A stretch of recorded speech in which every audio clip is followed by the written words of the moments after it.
Hello there. Once again, this is Anton from Anton Obey. Thank you guys for stopping by the collection room. Today I'm taking a look at some comics, and this is one that I always love when I just discover a new comic that I didn't know existed.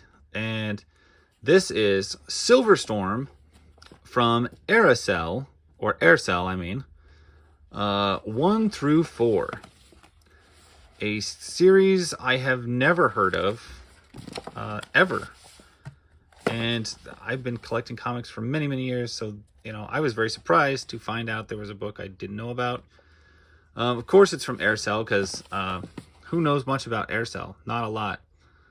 And I'm assuming this is Silver Storm, which would be this gal right here. There is a bunch of other characters, but I wasn't sure who was who, because I just got these. I just opened them. This is May 1990. This is one of four.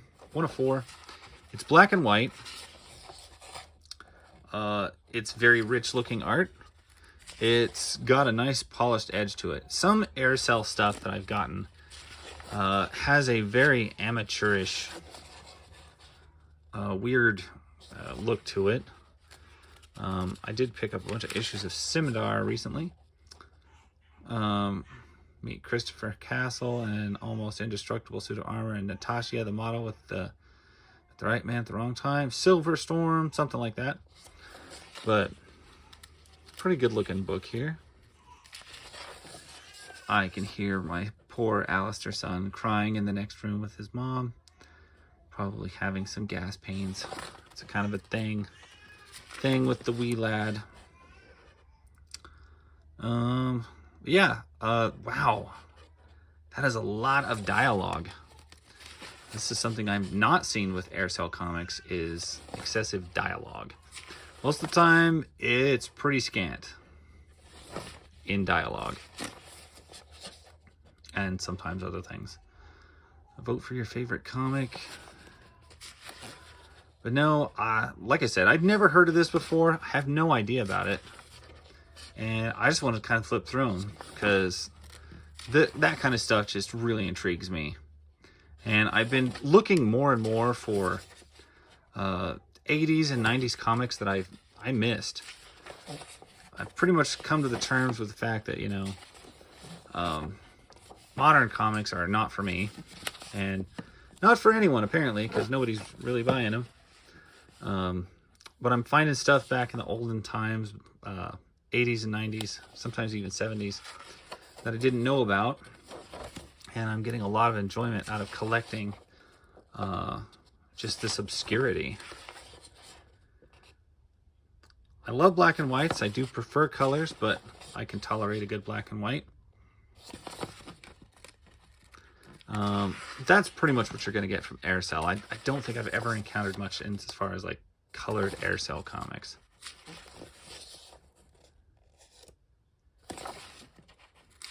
Looks like a lot of work. The pages are very dense. A lot of line work. See, that's more like it. Not much dialogue on any of those pages. That's more of what I'm used to with Aircel.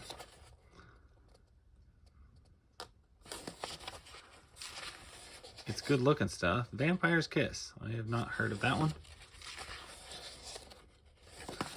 And I'm not even sure how I came across these. I think I was just, I'm becoming more familiar with the publisher, and I think I just searched Aircel Comic Lot or something like that.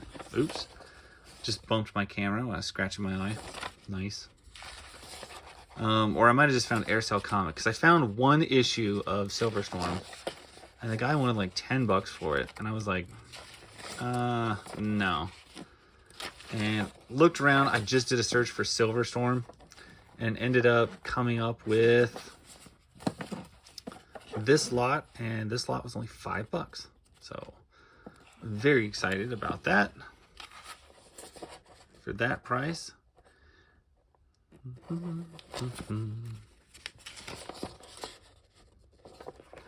names involved: Thomas Fortenberry is your writer, Stephen Butler is your penciler, Ken Branch is your inker, Nick McCallop was your letterer, Roland Mand was your editor, Stephen Butler, David Alberg, publisher, No names I recognize. But I do recognize good work. Some of this looks almost like I would see it in Malibu. So I'm kind of curious if any of these guys worked for Malibu and did any of the Ultraverse comics or anything like that. Because that's the only art style that looks similar to me.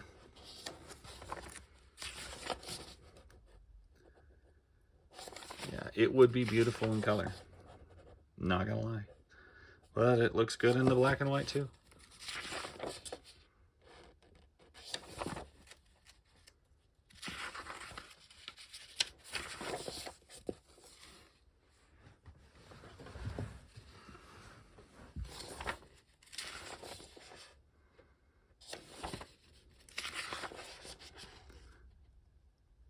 I'm also getting odd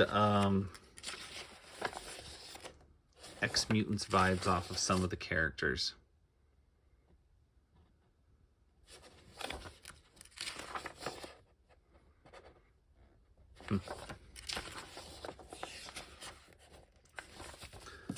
Comics were so strange back in the old days.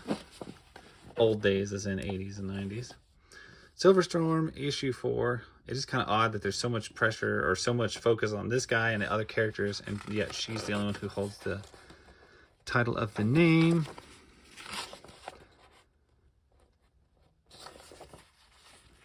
It's really not a bad looking book at all. I'm glad I got it.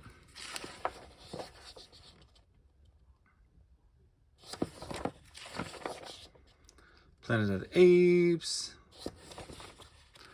which I thought was an Eternity book. I didn't think that was Aircel. Okay, Captain Harlock, that's from Eternity.